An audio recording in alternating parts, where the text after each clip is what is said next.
Estás sentado en tu jardín en una noche templada, observando el cielo estrellado. No hay luna llena, solo los fotones de la brillante franja de la Vía Láctea y miles de reactores de fusión naturales llegan a tu retina. Te has propuesto algo totalmente inusual para esta noche. Quieres contar todas las estrellas en el cielo, pero dudas un momento y reflexionas. Esta tarea te parece imposible. ¿Piensas que, incluso con las herramientas más modernas y el apoyo de las computadoras y telescopios más actuales, seguramente nunca podrás desarrollar un método satisfactorio con el cual puedas descubrir la verdadera cantidad de estrellas? Luego das un paso más e intentas hacerlo con galaxias. Andrómeda solo se ve como una mancha en el cielo negro y la Vía Láctea también es una galaxia. Vives aquí y ves su banda en el cielo, ¿no? Con ojos especialmente buenos, quizá también puedas ver la galaxia del Triángulo, conocida también como la nebulosa del Triángulo. Ahí termina la cuenta de las islas estelares, ya que otras islas celestes no se ven o apenas son visibles a simple vista.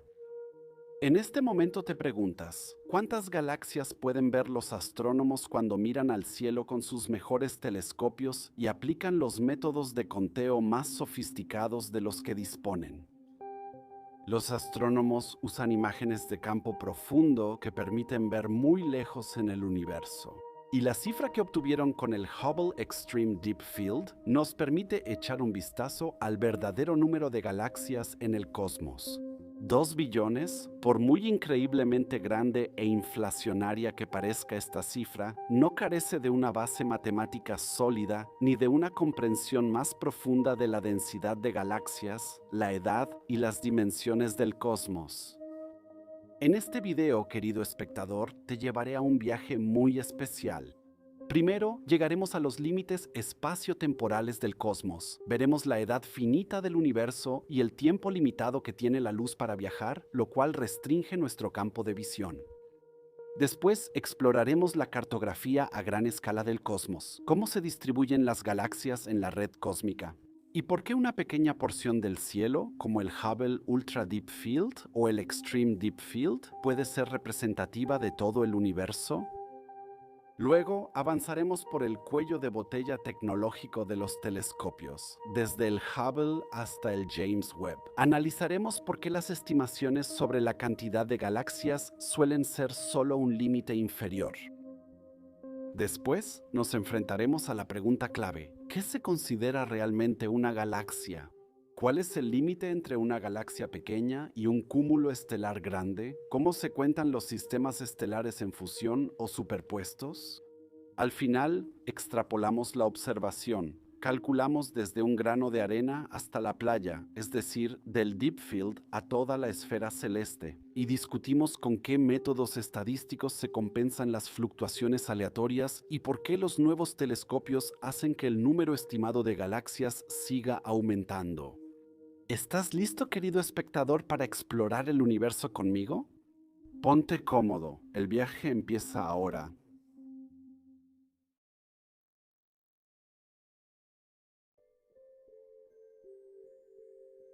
Sigues en tu jardín y la cálida noche de verano no termina. Hasta donde ves, brillan estrellas y galaxias. Existe una frontera invisible que ni tu mirada ni el mejor telescopio podrán cruzar nunca. Esta frontera es el horizonte cósmico de observación y existe porque, como observadores, tenemos límites físicos. ¿Por qué no podemos ver infinitamente lejos en el espacio? La principal razón son dos factores finitos: la velocidad de la luz y la edad del cosmos. La luz es increíblemente rápida para nuestra percepción, alrededor de 300.000 kilómetros por segundo, pero no es infinitamente rápida. Y cuando miramos a lo lejos hoy, solo podemos ver la luz que ha tenido suficiente tiempo desde el Big Bang para llegar hasta nosotros. Todo lo que la luz no ha alcanzado en la vida del universo sigue siendo invisible para nosotros. Así que, de alguna manera, solo podemos ver hasta donde la luz nos lo permite y, en cierto sentido, hasta donde la edad del universo lo permite. Según nuestro modelo cosmológico estándar actual, el modelo Lambda CDM y mediciones precisas de la expansión del universo, sabemos que el cosmos tiene aproximadamente 13.8 mil millones de años. Este valor se obtuvo gracias a datos clave del telescopio espacial Hubble y misiones como Bullion Map y Planck. De esta manera, los científicos calcularon la llamada constante de Hubble, es decir, la tasa a la que el cosmos se expande. Lo interesante de esto es que cuanto más lejos están las galaxias de nosotros, más rápido se alejan de nosotros. Por cada megaparsec extra, 3.24 millones de años luz, las galaxias se alejan de nosotros entre 70 y 80 kilómetros por segundo. Una isla estelar a 1.000 millones de años luz se aleja de la Vía Láctea más rápido que otra a 100 millones de años luz, y las islas estelares se alejan cada vez más rápido. Cuanto más profundo observamos el cosmos, los astrónomos llaman a esto expansión acelerada del universo. Retrocedamos y enfoquémonos primero en la edad del cosmos.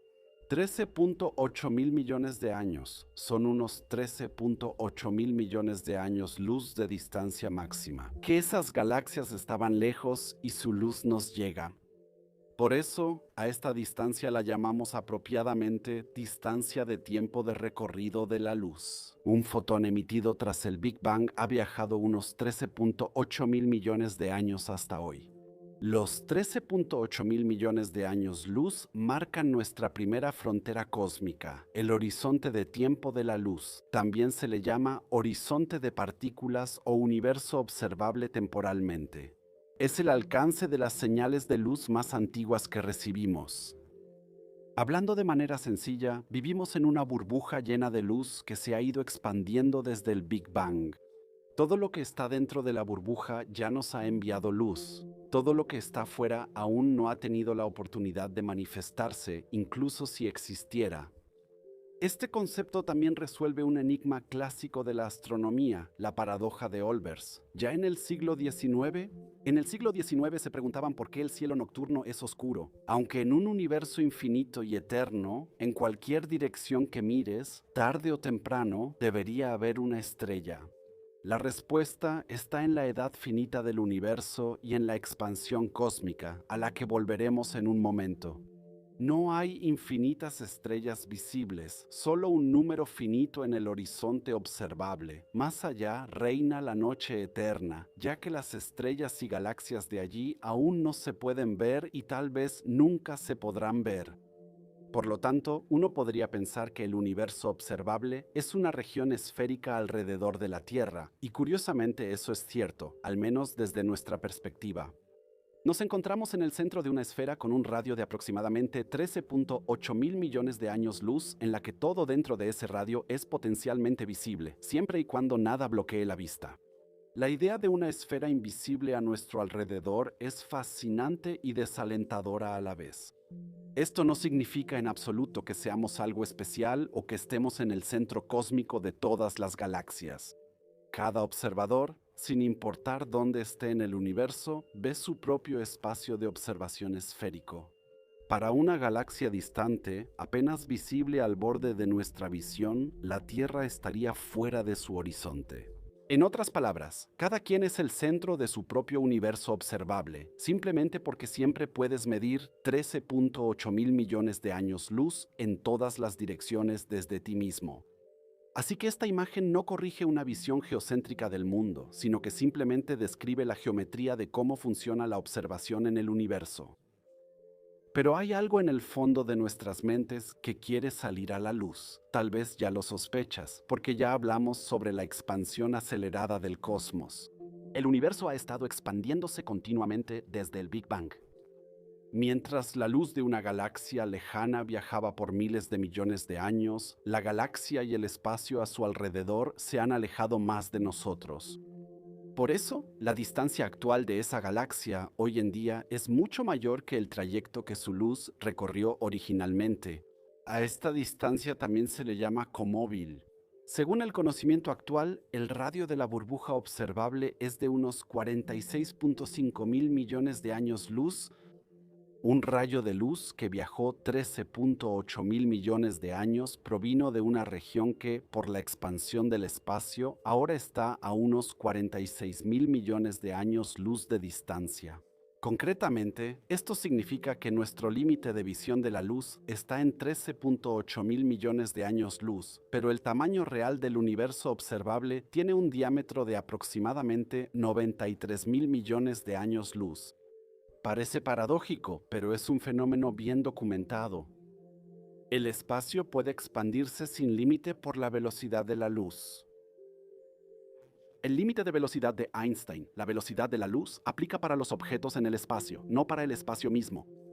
Por eso, la distancia entre nosotros y galaxias lejanas puede aumentar tan rápido que la luz difícilmente nos alcanza. Y ahora imaginen que la luz de las galaxias todavía nos alcanza mientras el universo envejece, pero en algún momento cruzan el límite del horizonte de luz. La luz que emiten ahora, a una distancia mayor de los 13.8 mil millones de años, luz ya no nos llegará. En los próximos miles de millones de años, más islas estelares cruzarán el horizonte de luz y el universo observable se volverá cada vez más oscuro. Más allá de nuestro horizonte de observación, finalmente comienza lo grande y desconocido. Todo lo que supera los 46.5 mil millones de años luz hoy está fuera de nuestro conocimiento directo. No es porque no tengamos buenos telescopios, sino porque la luz de esas regiones aún no nos ha alcanzado, y aquí es donde casi se vuelve filosófico. ¿Existe allá afuera aún más universo? Con alta probabilidad, sí. Se supone que el universo se extiende mucho más allá de lo observable, tal vez sea infinitamente grande. Los científicos estiman el tamaño del cosmos total en 22.5 billones de años luz, pero lo que hay y quién está ahí no podemos verlo, no podemos medirlo y tampoco podemos influir directamente en ello. Es como armar un enorme rompecabezas y saber exactamente que muchas piezas están más allá del borde de la mesa, fuera de nuestro alcance. Lo que está más allá de nuestro horizonte no es un error de observación, sino un límite fundamental de la física.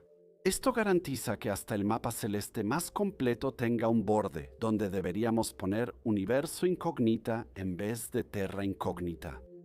Y aún así, no nos conformamos con eso. En la ciencia se dice, la ausencia de pruebas no es prueba de su ausencia. Solo porque no podemos ver algo no significa que no exista. Debemos aceptar que solo podemos trabajar empíricamente con lo que está en nuestro campo de visión cósmico. El universo es como un rompecabezas incompleto mientras sigamos ligados al espacio y al tiempo. Resumamos de nuevo. El horizonte observable está limitado por la edad del cosmos, 13.8 mil millones de años, por lo que se encuentra a esa distancia en todas direcciones. Cada observador en el cosmos tiene su propio límite y galaxias que emitieron luz hace 13.8 mil millones de años o menos. Se ubican fuera del horizonte observable, pero dentro del cosmos visible.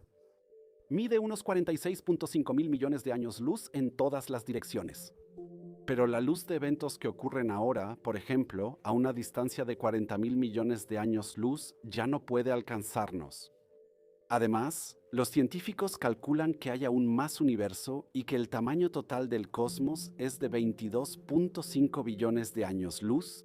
Después de esta delimitación fundamental y vertiginosa de varios horizontes cósmicos, pasamos ahora al siguiente capítulo. ¿Cómo están realmente dispuestos los componentes que vemos dentro de nuestro horizonte? ¿Hay patrones en la distribución de galaxias que permitan deducir el panorama general desde una pequeña parte?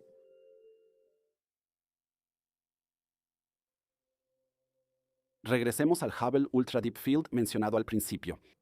Poco después de que se tomó la imagen, los astrónomos se preguntaron, ¿es esta porción del cielo representativa de todo el universo?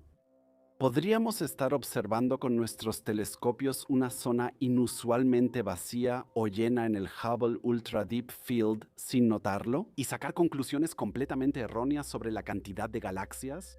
Por suerte, la naturaleza aparentemente ya lo tenía previsto. A escalas realmente enormes, el universo resulta ser sorprendentemente uniforme e isótropo, lo que significa que, estadísticamente, todas las direcciones se ven similares. A gran escala, algo uniforme no necesariamente es aburrido. Si uno se aleja un poco y observa las grandes estructuras del cosmos, se da cuenta de que las galaxias no están simplemente esparcidas al azar como granos de arena sobre una superficie lisa. En cambio, forman una impresionante red de filamentos, nodos y vacíos, la llamada red cósmica. Revisemos esta cartografía cósmica. Imaginemos un gran queso suizo lleno de agujeros. Una red tridimensional de conexiones sólidas con huecos intermedios. Ahora trasladamos esta imagen al lenguaje de las galaxias. Las partes sólidas aquí son los filamentos. Estas son estructuras largas y filamentosas, en las que las galaxias están alineadas como perlas en un collar, y los nodos, donde los filamentos se cruzan y se condensan en cúmulos de galaxias masivos y supercúmulos. Los huecos en nuestro modelo de queso corresponden a los enormes vacíos, regiones del universo donde apenas se puede encontrar una galaxia, como si alguien hubiera soplado burbujas en el material de galaxias. La red cósmica se ha cartografiado en décadas recientes con grandes exploraciones del cielo. Proyectos como el Sloan Digital Sky Survey o SDSS o el Dark Energy Survey han medido cientos de miles de galaxias y registrado sus posiciones en 3D. Cuando se visualizan estos datos, se revela una imagen fascinante. A lo largo de cientos de millones de años luz, se pueden ver filamentos conectados de galaxias. Algunos de estos filamentos se extienden por cientos de millones de años luz, pero solo tienen una fracción de ese ancho. En sus intersecciones están los cúmulos más densos, como el de Coma o nuestro cúmulo local de Virgo. Entre ellos hay vacíos de hasta 500 millones de años luz de diámetro, donde solo hay algunos cúmulos o galaxias enanas dispersas. Un ejemplo famoso de estructura filamentosa es la Gran Muralla, una extensa formación de filamentos descubierta en los años 80, mide cientos de millones de años luz y contiene cúmulos de galaxias. Tras esta estructura hay un gran vacío. Sin embargo, descubrimientos más recientes como el supercúmulo Laniakea, al que también pertenece la Vía Láctea, o la Gran Muralla de Sloan, muestran que tales megaestructuras existen en todo el cosmos observable. Sorprendentemente, los astrónomos hallaron que, a mayores escalas, este patrón filamentoso se transforma de nuevo en una estructura unificada.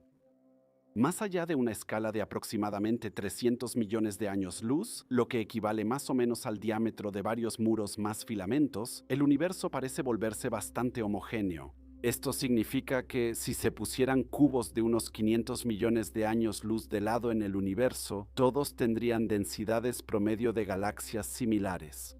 Este hallazgo se conoce como el principio cosmológico. El universo es en general homogéneo e isótropo, pero ¿por qué es tan importante esta homogeneidad para nosotros? Nos permite sacar conclusiones sobre el todo a partir de una pequeña parte del cielo, como los deep fields. Los astrónomos creen que si el universo tiene estructura similar en todas partes, basta con observar profundamente en una sola dirección. Deberías ver lo mismo allí que en otros lugares, salvo excepciones como la Gran Muralla, el supercúmulo Laniakea o la Sloan Great Wall. Los investigadores notaron que la estructura de filamentos y vacíos se repite casi como un patrón. No importa a dónde miremos, a distancias suficientemente grandes tenemos una especie de queso suizo estructurado de manera regular. Si transferimos este conocimiento al Hubble Ultra o al Extreme Deep Field, significa que estas imágenes individuales no muestran solo casos exóticos, sino que representan cortes transversales representativos del universo. Pero analicemos más de cerca el fenómeno de la isotropía y la homogeneidad. El primer término significa que el universo se ve igual en todas las direcciones. La homogeneidad implica que es igual en distintos lugares a gran escala, superando los 200 a 500 millones de años luz. Ambas suposiciones son la base de la biología estándar. Pero ¿no será esto quizás un argumento circular? Se asume la homogeneidad para inferir el todo a partir de un campo y luego se concluye que el todo es homogéneo. De hecho, durante mucho tiempo fue solo una teoría, una afirmación que casi se lanzó por conveniencia. Ahora ya hay confirmaciones científicas. La radiación cósmica de fondo, el resplandor del Big Bang, es casi uniforme excepto por pequeñas fluctuaciones, lo que indica un estado original homogéneo. No es totalmente uniforme. Tras el Big Bang hubo pequeñas fluctuaciones de densidad. Explican la estructura actual del cosmos y muestran por qué algunos filamentos tienen más materia que otros. Lo interesante es que estas irregularidades se repiten en todas las direcciones y a mayor escala hasta distribuirse uniformemente. Además, los mapas de galaxias a gran escala no muestran diferencias sistemáticas en diferentes direcciones o en distintos lugares. Como mencioné, hay leves desviaciones en algunos lugares. Nuestro grupo local incluye la Vía Láctea, Andrómeda, Triángulo y varias galaxias enanas. Existe porque forma parte de un filamento, una sobredensidad. En comparación con el espacio circundante y especialmente con los vacíos, nuestro supercúmulo local, la Niaquea, es más denso que el promedio, mientras que un gran vacío vecino tiene una densidad inferior al promedio. Si el volumen es suficiente, esas diferencias se equilibran. Imaginemos que estamos cocinando una sopa con muchos ingredientes, fideos, verduras, trozos de carne y la mezclamos bien.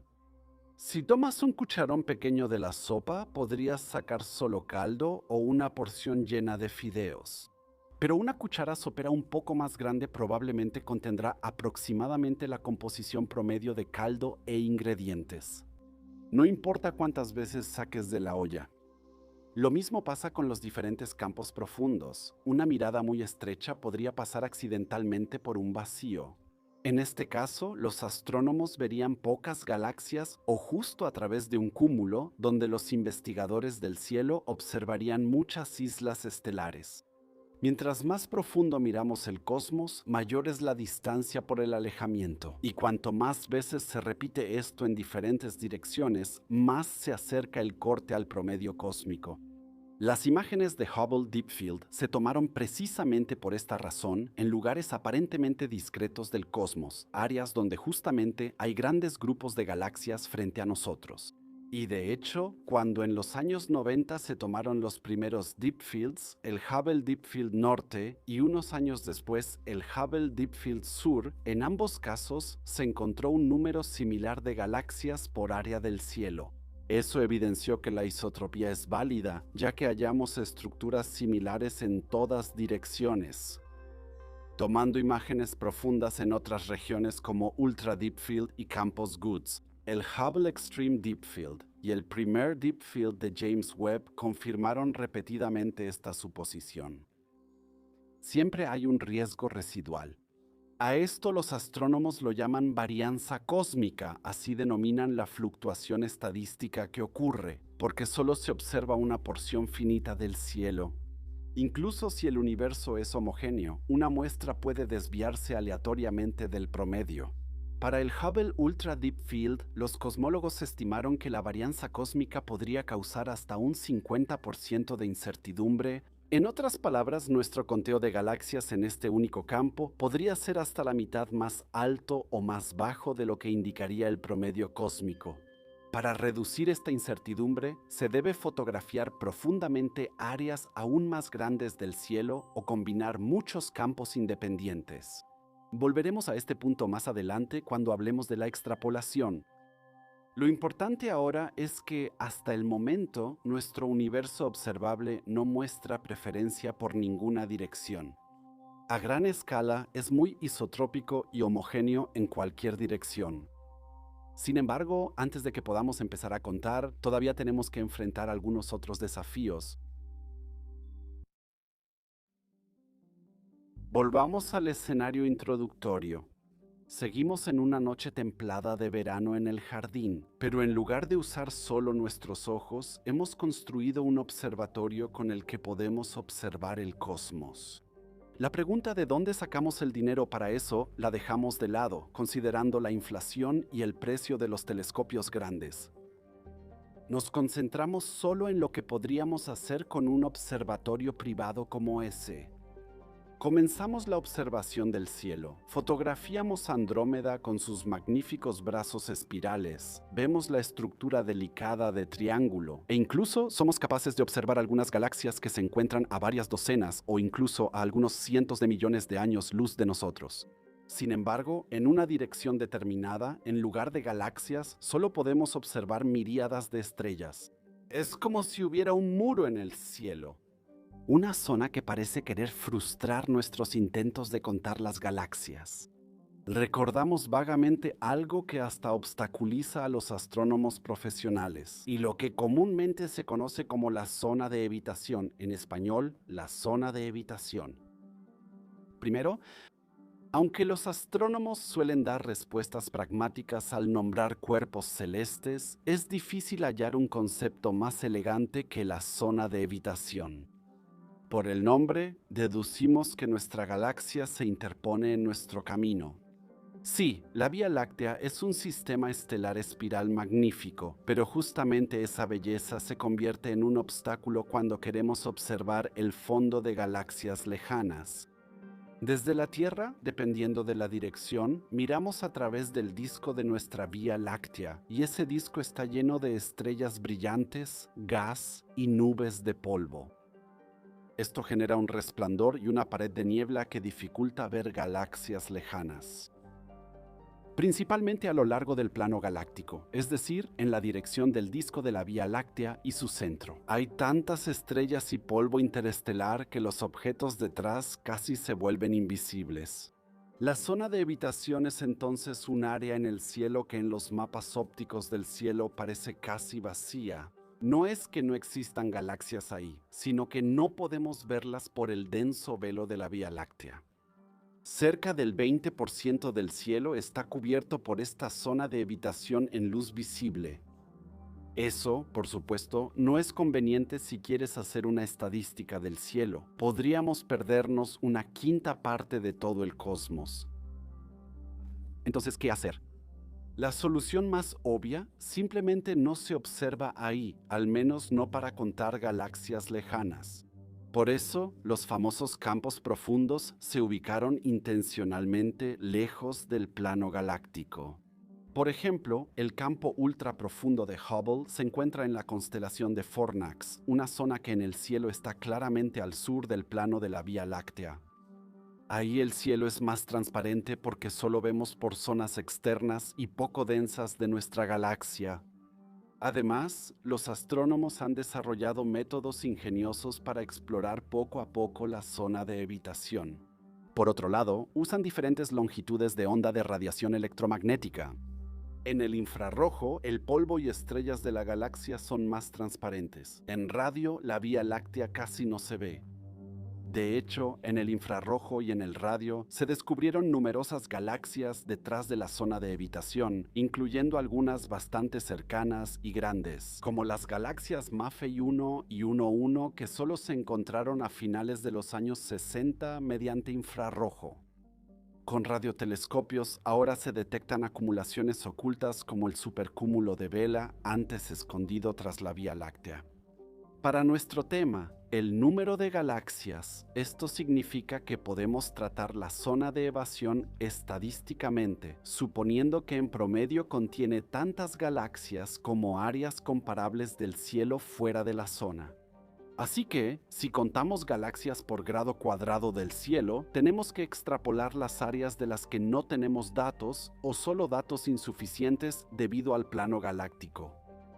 La buena noticia es que, por la homogeneidad mencionada, eso no es problema. Es poco probable que justo detrás de la Vía Láctea haya una cantidad anormalmente grande o pequeña de galaxias. Probablemente será más o menos el promedio cosmológico. Para estudios precisos, los astrónomos deben evitar estas regiones del cielo o usar observaciones especiales. Por eso, preferimos dirigir nuestros telescopios metafóricos hacia arriba o abajo, fuera del plano de la Vía Láctea, hacia los polos galácticos, donde la vista hacia el espacio profundo es más clara. Resumamos brevemente lo que hemos aprendido hasta ahora. Hemos identificado que el cosmos visible es representativo. Probablemente sea isotrópico en todas las direcciones y a escalas mayores que los últimos años luz, muy homogéneo. Aunque hay diferencias locales, estas se compensan al observar los filamentos y ver que las irregularidades se repiten. También podemos evitar en gran medida los factores de interferencia de nuestra propia galaxia. En el infrarrojo o radio, las observaciones son menos precisas que en el óptico por sus mayores longitudes de onda y menor resolución. Por lo tanto, la zona de evitación probablemente nunca podrá ser superada. Mientras sigamos viviendo como civilización en una pequeña esquina de la Vía Láctea y no de alguna manera fuera y lejos de ella. Pero ahora ya es hora de finalmente analizar esas imágenes que se han vuelto tan famosas que seguirán ocupando a los astrónomos durante varias generaciones. Damas y caballeros, les presento los campos profundos de Hubble.